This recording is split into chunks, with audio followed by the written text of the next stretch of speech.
Hey guys, what if I told you there's a secret backdoor that lets you control your Android phone like a computer terminal? Well, it's not really secret. It's called ADB. And by the end of this video, you know exactly how to use it. I'm your host from Italian News Channel, and today we are diving deep into Android Debug Bridge. Whether you're a developer, a tech enthusiast, or just someone who wants more control over their Android device, ADB is going to change the way you interact with your phone. I'll cover what ADB is, how to install it step by step, and I'll show you some really cool things you can do with it. And don't worry, if you're a complete beginner, I'll explain everything in simple terms. So what exactly is ADB? ADB stands for Android Debug Bridge, and think of it as a translator between your computer and your Android device. It's like having a direct conversation with your phone's operating system using text commands. Here's how it works. ADB has three parts. First, there's the client. That's the program running on your computer. Then there's the server that manages the connection. And finally, there's a daemon running on your Android device that receives and executes commands. When you type a command on your computer, it travels through this chain to make things happen on your phone. The best part is completely free and made by Google themselves. You're not installing anything sketchy. This is an official Android development tool that millions of developers use every day. Now you might be thinking, why would I need this when I can just tap on my screen? Well, ADB can do things that regular apps simply can't.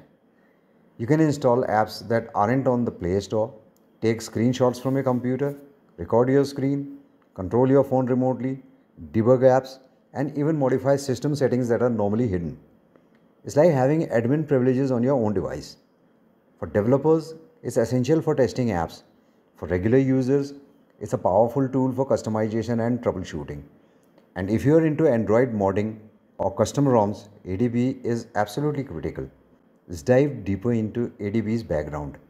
ADB was first introduced in 2007 as part of the original Android SDK. It was designed to give developers a direct line of communication with Android devices during the development process. What's fascinating is that this developer tool has become essential for power users, system administrators, and anyone who wants more control over their Android devices. The beauty of ADB lies in its simplicity and power.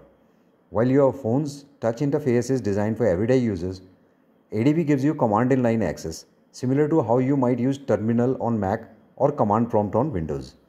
This means you can automate tasks, access hidden features, and perform bulk operations that would be tedious or impossible through the regular UI.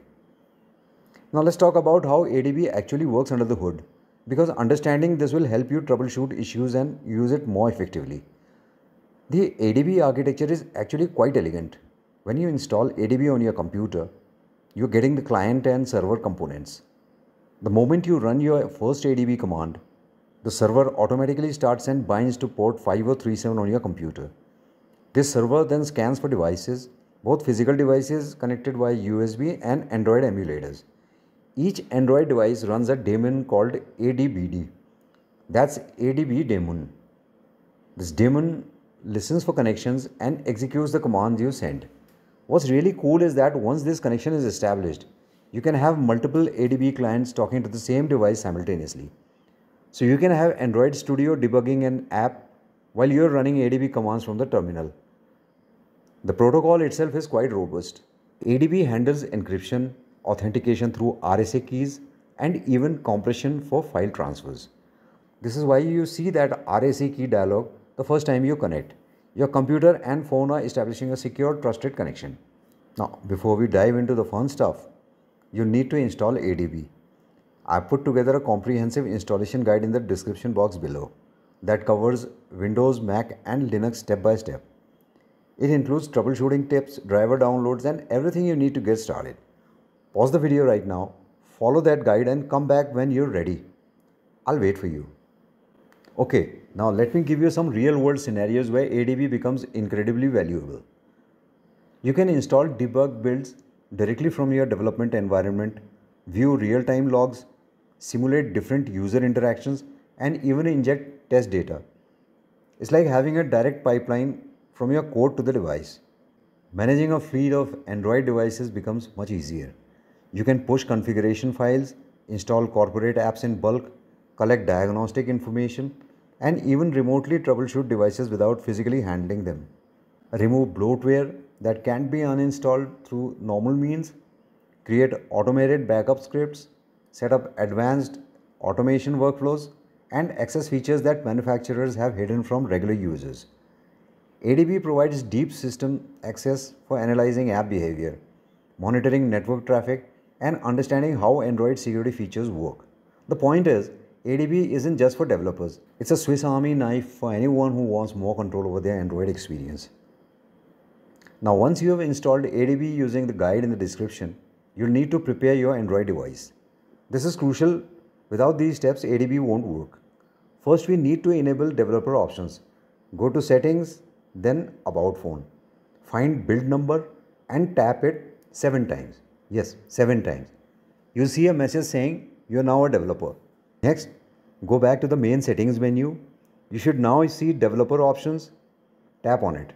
Find USB debugging and turn it on.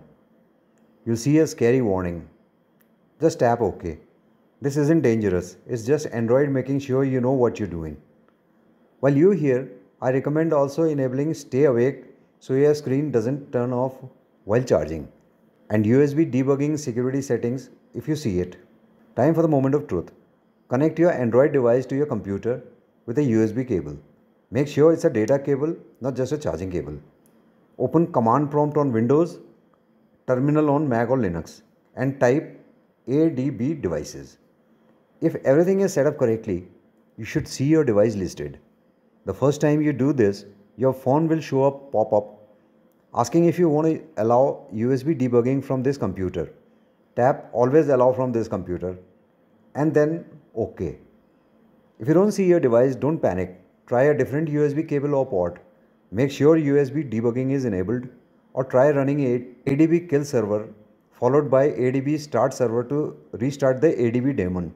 If this video helped you out, please give it a thumbs up and subscribe to Atarian News channel for more tech tutorials like this. Well, thanks for watching and I'll see you in the next video.